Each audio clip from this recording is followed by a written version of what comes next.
All right, y'all. Welcome. My name is Chris Marty, and this is the Rebate Guy page. This is our first live video, so let us work out all the kinks and make it an amazing process. So we're excited to go into it and kind of jump into our topic today.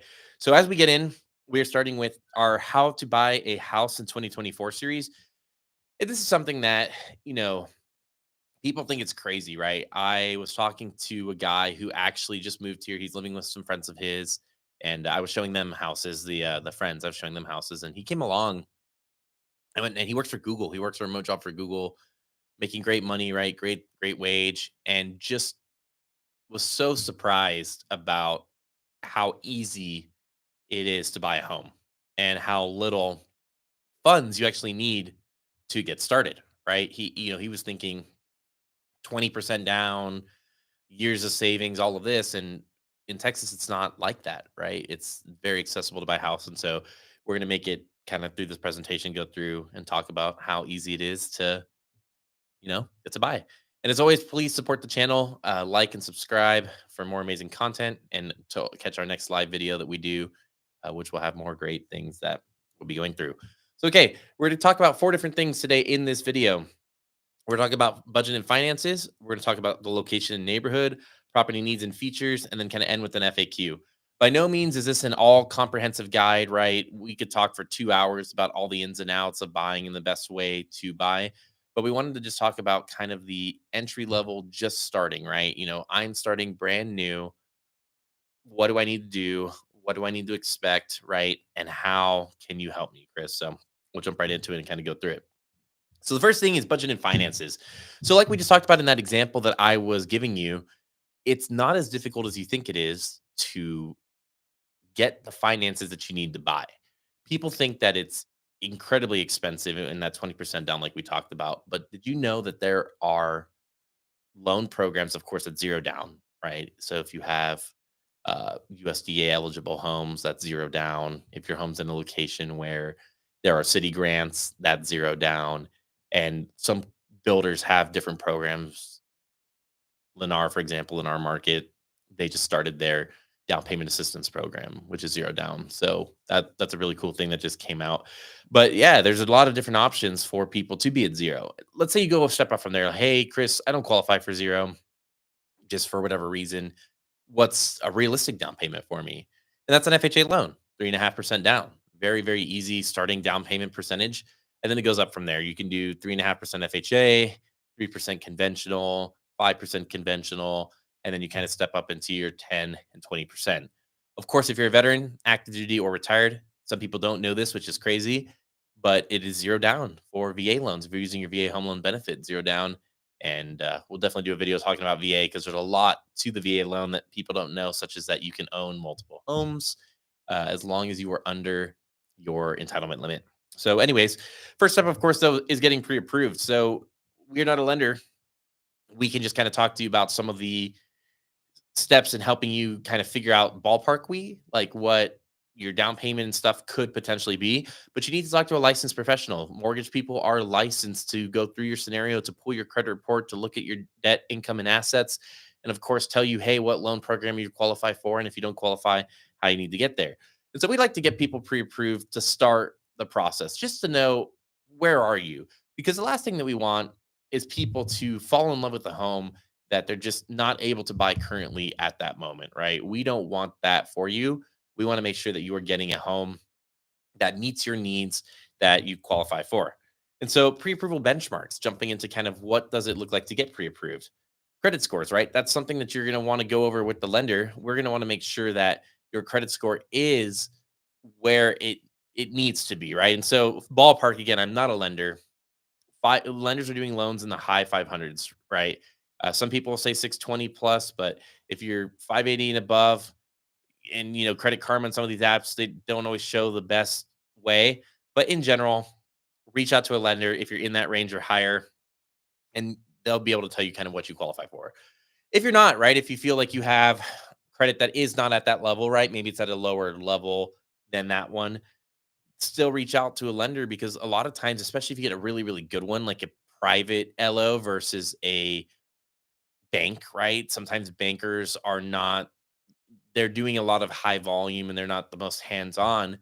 But when you get a private LO, such as like a little broker or somebody that works at they call them wholesale mortgage companies local to your area, they can sit with you and create a credit plan. They can sit with you and say, hey, you may not be here today, but these are the things that we're going to work with you on to get you where you need to be, right? And they don't charge for this. This is something that a good lender is wanting to do to earn your future business when you are qualified. A lot of people get that fulfillment of being able to help you walk through that journey and go through. So, credit scores is part of it.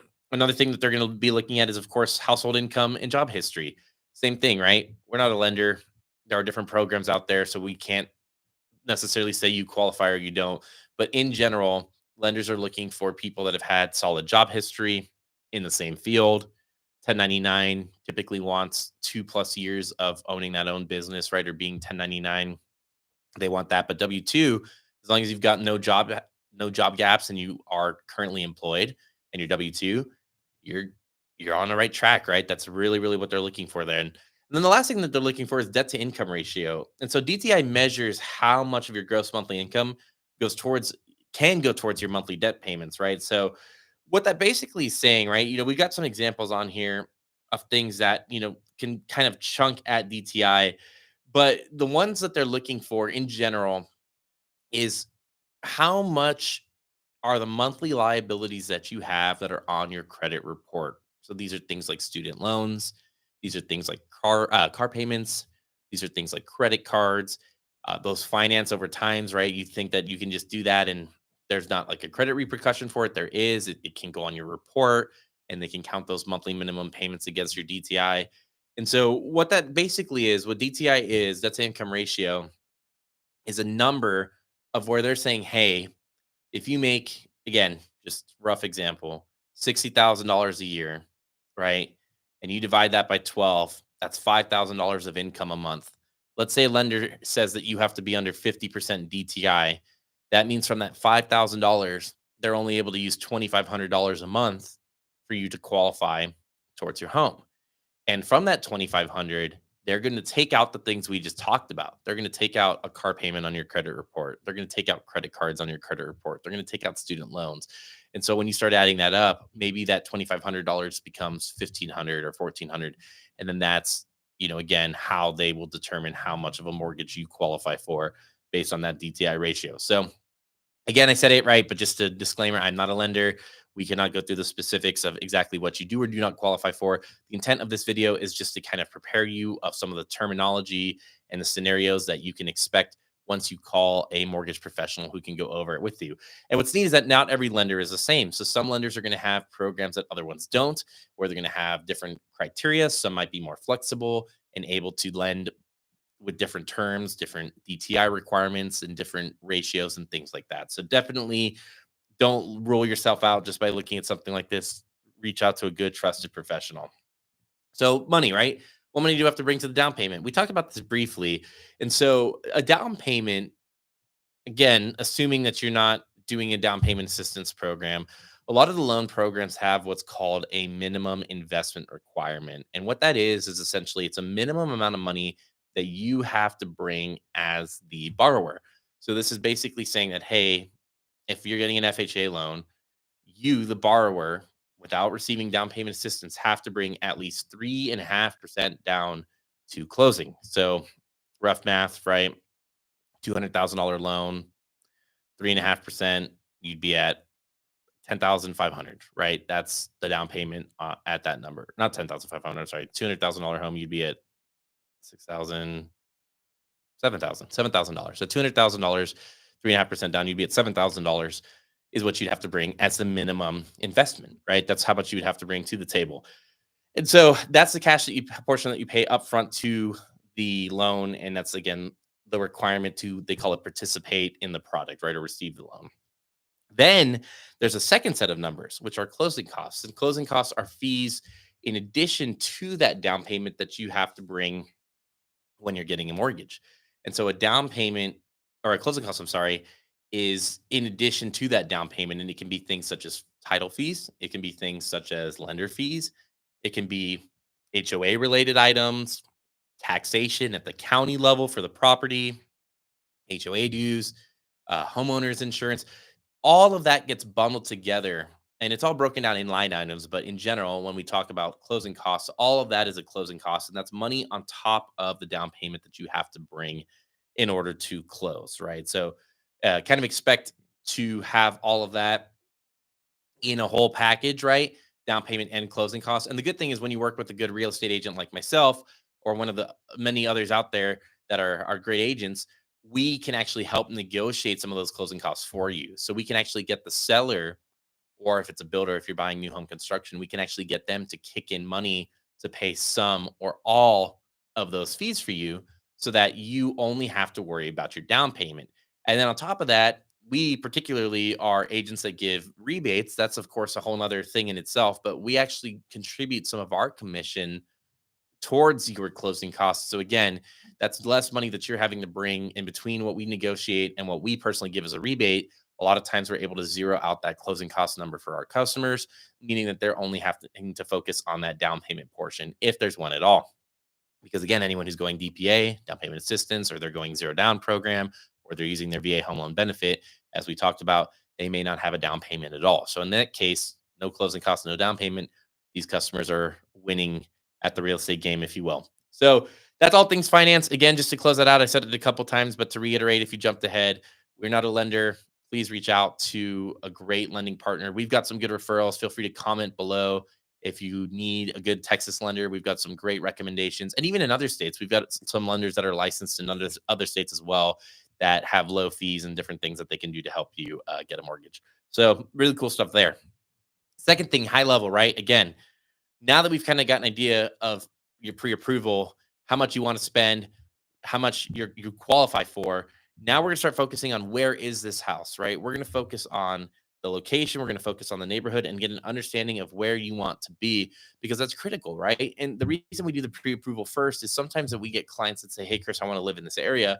Come to find out that maybe the payments aren't what they wanted them to be or they expected them to be. And so now we've got to kind of start over and find that next area. And so we want to really dial it in first before we just send you out there and you're kind of on your own wondering, hey, is this even an area I want to be in, right? So we'd like to do all of that. So going into kind of locations considerations, right?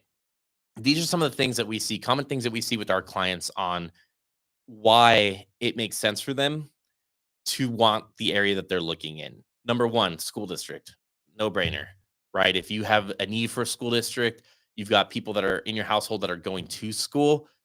School district is one of the most critical things that we get in our clients' needs list, right? Hey, Chris, I want to make sure that I'm zoned for the schools that I need. And this is critical. I found out recently that the home that I purchased myself is right on the zoning line, right? And so that's something where that can kind of be, its own set of challenges. Maybe they rezone me one day.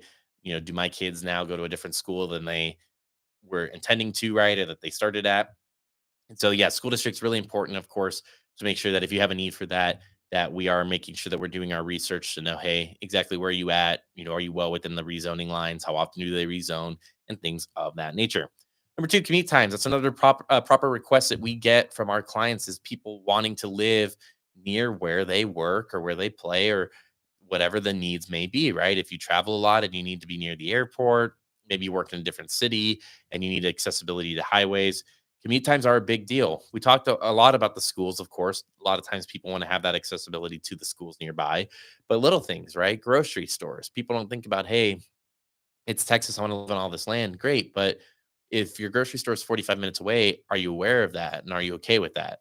We don't really have that issue in the big city, right? It's more of like a 15, 20-minute drive on the high end to some of these stores. But you want to consider, of course, how are you going to live your life and what's nearby and commute times. Number three is community atmosphere. This is definitely something where, again, it varies by clients, but we like to go through this with you and questions to think about before you reach out to your real estate professional or hopefully us as your realtor. What do you prefer in a neighborhood or in a community? Do you prefer a quiet suburb? Do you prefer something where it's a little bit busier, right? You're kind of like downtown, you're in the middle of all the action, or are you wanting something kind of in the middle, right? Something in between where it's a little bit of busyness but a little bit of space and kind of getting something in the middle. Number four is a big one, amenities. People don't think about this a lot, but maybe you don't want the cost of putting in a private backyard oasis. Maybe you don't want to put in a pool. Maybe you don't want to spend all that extra money, but you do care about an amenity center. And so this is something where, do you want a community a neighborhood that has in community amenities? Or do you want to be near shops? Do you want to be near restaurants, parks, gyms, cultural attractions, right? What is important to you, and where can we help you get exactly what you need? And of course, prioritize amenities that are most important to your daily life, right? So we want to make sure that we're getting you exactly what you need. And the last thing, of course, lot size and yard. We talked a little bit about this right earlier on about the acreage and things of that nature. But again, the closer you are into the city in general, the smaller the lots tend to be. Land is more expensive the closer you are to things. So we typically see that the lot size kind of comes down. And what's neat about it, especially in our market, is that there's a lot of new home construction. And at that new home construction, there's a lot of times where we're able to get our clients lot sizes that are a little bit bigger than maybe what they were originally searching for, right? Oversized home sites, as we call them. So we'll work with you to find something that makes sense. But all of these are really, really good kind of questions and things that you can prepare and start thinking about before we get to that home searching process. The next thing, of course, is the home itself, right? Making a list of must haves. So you're never going to find the perfect home. There's a number that you're going to have to be comfortable with, and everybody's number is different, right? I'm super go with the flow. If I'm buying a house, I care about 60% of what I'm looking for to be right. There's some people that are probably 95%. They want 95% of what they want in a house, or they won't look at it. So you got to figure out what your number is. And of course, what are the factors that are most important to you? And so then, as far as like the neighborhood goes, right? We have on here, visit the neighborhoods, kind of get a feel for how it is just on the day to day. A lot of this is Facebook groups, right? It's moved online. A lot of people have community Facebook pages where you can kind of see, are they doing food truck night? Are they bringing in vendors that are coming to the neighborhood and having food served on the weekends, right? And is that something that you want to do? Are they very active in the community doing a lot of different events, fall festivals, Easter egg hunts, all of that? And getting a really good idea of how involved the neighbors are. Or is it a neighborhood where it's more of, hey, everybody kind of does their own thing, right? You don't want really that community involvement. And it's pretty much like the hustle and bustle of a busy neighborhood, right? So lots of cool stuff to look at. It just depends again on what type of workflow you're wanting, right? And then, of course, work with the real estate agent who is familiar with the area and can help find the right home within your budget. This is important. People think, hey, just work with whoever you want. And it's the same thing like a doctor, right? If I am having heart health issues, right? I'm not wanting to go to somebody that, hey, I'm a dentist, right? No, you go to a specialist. And this is the same thing. Not all real estate agents know the same stuff about the same type of products or areas of things like that. Like, for example, on commercial, I'm not the best commercial real estate agent in San Antonio. I refer most of my commercial business out to some of the larger firms that handle commercial because it's not the area of focus where I have built our company, right? That I'm more on the residential and kind of understanding, how all of that works, right? So definitely figure out what's important to you. And then lastly, one of the big things here, yes, this might not apply across the US, but here in San Antonio and Central Texas, this is really big when you're figuring out, okay, area, school district, some of the stuff we've talked about, but what do you want to buy? Is it new construction versus pre-owned? And here in San Antonio, we're about 50-50. We're about one new home closing for every pre-owned closing or resale home, if that's the terminology you've heard before. So it really is critical for you to figure out what type of home are you wanting between the new construction and the pre-owned, right? Like, what are you looking for? And of course, which one is the most enticing to you? And they've got both got pros and cons. We've got a bunch of videos that we're putting out. Again, please like and subscribe to the channel to follow this. But we've got some videos coming out after this one that we kind of talk about our top 5 reasons to buy new home construction and then our top 5 reasons to buy pre-owned homes. And they're both very different videos. So definitely look for those coming out here soon in the next couple of weeks. So we'll jump back to this for a second. So jumping back into the new construction and pre-owned, just high level, couple things before I move on this. Big differences to consider are new home construction, of course, is going to have typically more modern finishes, and it's typically going to have better energy efficiency in general, right? Newer homes built to newer standards, built to newer codes, and all the codes are moving towards lower energy bills, more efficiency, better insulation, and things to make sure that we are taking good care of our natural resources. Of course, if you buy a pre-owned home that's 2 years old, a lot of that still applies. So you can definitely get a pre-owned home that meets that. But if we're talking about a pre-owned home that's 15 years old, more probably in the center of town versus new home construction, you'll definitely save some utilities on the new home construction built to today's codes compared to a pre-owned home that hasn't had a lot of like updating or anything done to it. But on the flip side, kind of spoiled it a little. Again, one of the top reasons that we see people buy pre-existing homes is they want to live in a specific area or specific neighborhood. They really, really care about whatever it is, right? I have to be by my job. I want to live in this area because it's near my favorite business or whatever it is.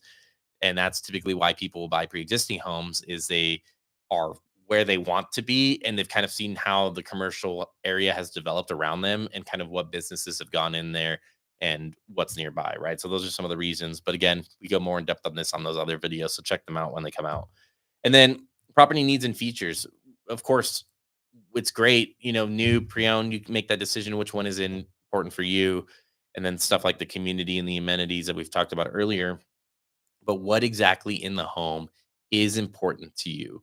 What are you wanting to see coming from that home? And that can be things such as layout. You can't change the layout of a home without a lot of money and a lot of effort once a home has been started, right? It's very, very difficult to do that. Finish out, yes, you can refinish a home. You can change out cabinets, flooring, paint color, things of that nature. But are you really going to? Are you wanting to invest that type of money to do a big rehab project? Or are you wanting to move into something that's a little bit more move in ready, hands off? So it's important that we kind of discuss that up front. What are you looking for in a home? What's important to you? And how much work are you wanting to put in on that property once you're right, kind of ready to move into it? And so these are some of the things that we've talked about, right? Number of beds and bathrooms, determining your need, right? So are you somebody that is downsizing in square footage? Maybe you had a huge house and it's just too much upkeep, and now you're wanting to kind of come down in the square footage, right? And have something that's a little bit more manageable. Are you adding on? Do you need more space? Are you combining households or other people coming to live with you that are going to need extra bedrooms, right? These are things to consider about what life changes are happening in your life. And no one can predict the future, right? Things happen that we can't account for. But can you look in the next couple years and make a strong, educated guess of what you think is going to be happening? And then, of course, square footage and layout. We talked about that. What spaces are most important to you? I'm somebody that spends all my time outside. I care very little about what the inside of my home looks like, as long as I have the space that I need for my office and other stuff that I like to do. But outside, I care a lot. I'm the person that does want to do the backyard oasis with the pool and the big trees and the cooking and the barbecue and the outdoor space. So I need to make sure that when I'm investing into a home and I'm picking a home site, that that property can do what I need it to do. Even if I don't start today, in the next couple of years, I know that that's something that's important to me that I'm going to do. So I want to make sure that I'm looking always towards doing that. And then structural integrity and upgrades. Looking at foundation issues. If this is a big deal in Central Texas, we have some areas that are solid rock, right? Like where it's great and the ground's not moving. But we have some areas where it's that little looser soil and it's built on some farmland. And if your builder didn't take the necessary steps to treat the lot with either soil stabilizers or at least do some core testing to kind of get an idea of what type of material they're building on, maybe that foundation got engineered improperly. Maybe it's failing, whatever could be happening. So, this is something where, again, we need to make sure that we're doing our best due diligence to see that those issues don't exist.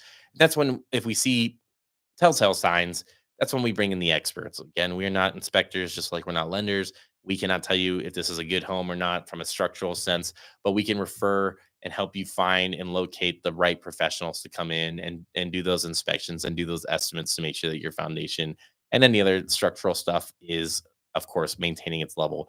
And then upgrades and renovations, we can kind of group this together. Same type of thing. Is there major rehab that needs to be done?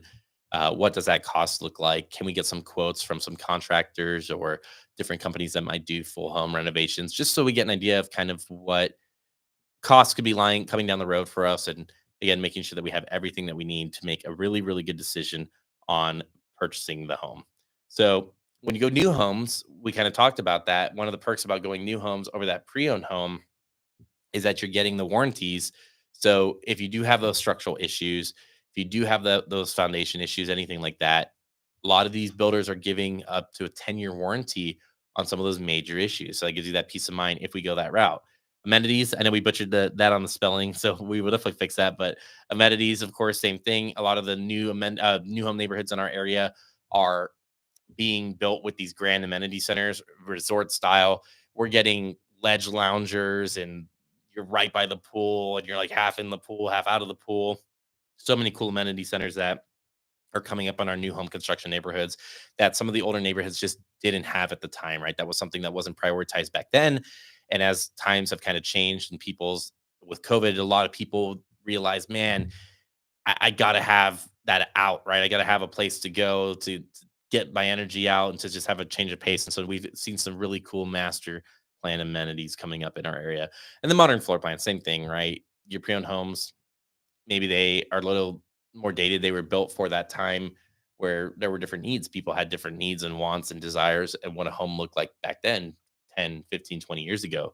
Now those can be very different. And you're seeing a lot of modern floor plans and things like that in the new home construction. So all of this is stuff that you've just got to take into consideration. We want to help you answer some of these questions, but it's really helpful if you kind of take a second to evaluate what of this is important to you and what do we need in order to kind of find and identify in a home. And then, of course, with the pre-owned upgrades, like this is another one where it's really cool because we talked about the pool, right? We talked about the amenity center. Adding a pool is expensive into your home, but when you get a pool on a pre-owned home, you are absorbing some of that savings. When somebody puts a pool in, if you were to put a pool in your home, you're not going to receive 100% of that cost back in its value. Yes, over many years with appreciation, you could potentially have your whole home appreciate so much that it covers the cost. But the pool itself, rarely, unless you live there for many, many, many years, is going to regain every single dollar that you spent on it. By the time that you factor in decking and landscaping and maintenance over the years, of course, upkeep of the pool, maybe you have to change the pumps out down the road, whatever it is, rare that you're going to recoup all your money. But this is a good thing for you as a buyer of a pre-owned home where there is a pool because you're absorbing some of those cost savings. Somebody else spent that money, and then you're able to get some of that money back, that savings back, and have a pool. Sheds, right? We call them sheds, but some people do crazy buildings here in their backyards. People will do workshops and different things. And yes, depending on your HOA rules, we got to check those. Not you can't necessarily run a business out of some of those buildings, but it's really neat some of the buildings that we see on some of these pre-owned homes. And again, you can take advantage of some of those savings by having those buildings being already pre-built. And then of course remodels. There are people that do all day long, home flippers, and even some people that just did upgrades themselves where they had a home in the location that they wanted. They made those updates to take it from where it was to where they wanted it to be. And then again, life changes, right? We have a client that has a beautiful home that we're going to be selling for them here coming up that is fully renovated in an area of town that the average age of the homes is probably about 30 years old. But when you go in there, it's so modern, it's beautiful, it's an incredible house. And so you'll see that. You'll see that where you can have a home in a location that you want to live in, but has been updated and brought to the modern features today. So, anyways, in closing, right, FAQs on some of this stuff, what are some of the unexpected costs of home ownership? Well, we talked about that a little bit, right? On new home construction, it's a little bit less than the pre-owned. So new home construction, especially if you've got some of the warranties in place, it really is going to be more of the extra things you want to add. New home builders don't always include things such as irrigation, right? Maybe you want to bring in some sprinkler system. They don't always include hardware on the cabinets. Maybe you want to add that on. Maybe you want to paint some walls. Maybe you want to build kind of one of those wood walls that are kind of trendy right now. So those are some of the extra costs and unexpected costs on new home ownership, which is, hey, well, I have to spend some extra money to get it from its brand new state to the exact state that I want it to be in.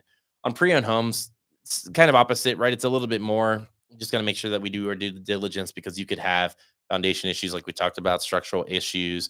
You could also have plumbing leaks in the foundation, different things that aren't up to code. Maybe your water heater has to get replaced. So those are some of the things that we just have to think about when we're buying the pre-existing ones, just to make sure that we're doing our due diligence and we know exactly what we're getting so that some of those unexpected costs don't pile up onto you. Number two on our list, of course, do I need a real estate agent to buy a home? Technically, no, you don't need one, but we highly recommend it, of course, being agents ourselves. And even if you're working with an agent who doesn't offer a rebate program like we do, I do really think it's critical because we do this every day, working with an agent who is in the business, helping people find the home, buy and sell, navigate the process. We have the experience to look for some of the red flags and things that maybe you haven't seen. And yes, I know there's a lot of debates going on right now, and there's the commission lawsuit and a lot of stuff in the news. But in general, right now in San Antonio, sellers are still paying buyers commissions as of now. And so that means that you're actually able to work with the real estate professional to help you find a home and purchase a home, and you're not having to pay them out of pocket. Those commissions are still coming from the seller. And yes, I understand technically you're the one buying the house. And so, yes, you're the one paying loosely, right? Because it's your money that's getting paid out. But the sellers are offering them out of that equity, right? Out of the price that the seller's setting and offering the equity is what's paying the seller's equity is what's paying the real estate agent currently in San Antonio at the time that this is being built.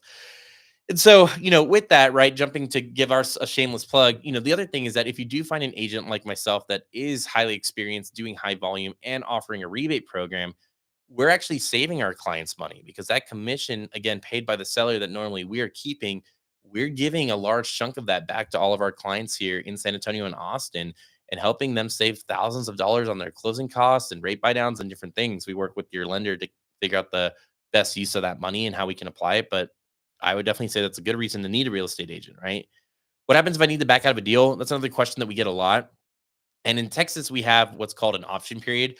We have a period that if you do buy a pre-existing home and you go under contract, we can negotiate the term length on it, but it's a period of days where we're able to come in, do inspections, get quotes for repairs, and just kind of make sure that we've done our full due diligence, right? That's another word for it, a due diligence period, to make sure that you will have a full understanding of the current condition of the property and if it looks like it's going to have any major issues here in the immediate future.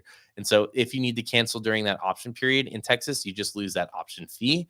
If you cancel outside of that period, that's a whole video in itself because there are not a lot of ways outside of the option period for you to get out of a contract, right? And so definitely in the option period, though, very easy, can cancel for any reason, and we use that to do due diligence. Is it currently a buyer's and seller's market? This live was filmed. You can see the date, of course, January 31st, 2024. And we are in transition. We are transitioning from a buyer's market back to a seller's market slowly. 2023 was kind of downhill for sellers market, right? It wasn't great. Pricing was coming down, incentives were going up, and a lot of people that sold in 2023 sold because they had to, and they had to do a lot of discounts and give a lot of incentives in some of these homes to get them away. But as rates have kind of come down before the election year here in 24, we're seeing it slowly shift back to a buyer's market where becoming more it's becoming sorry, to a seller's market where it's becoming less incentives for a buyer to buy. It's coming back to a seller's market where sellers are starting to raise prices, incentives are coming down, and we're seeing it be more competitive for buyers. Multiple offers are coming back. So if you want to buy soon. And then last but not least, what happens after closing? Well, you live in your home, right? Once you close, it's moving in time and you get to live there and kind of make those updates and changes, whether it's new or pre-owned that we talked about.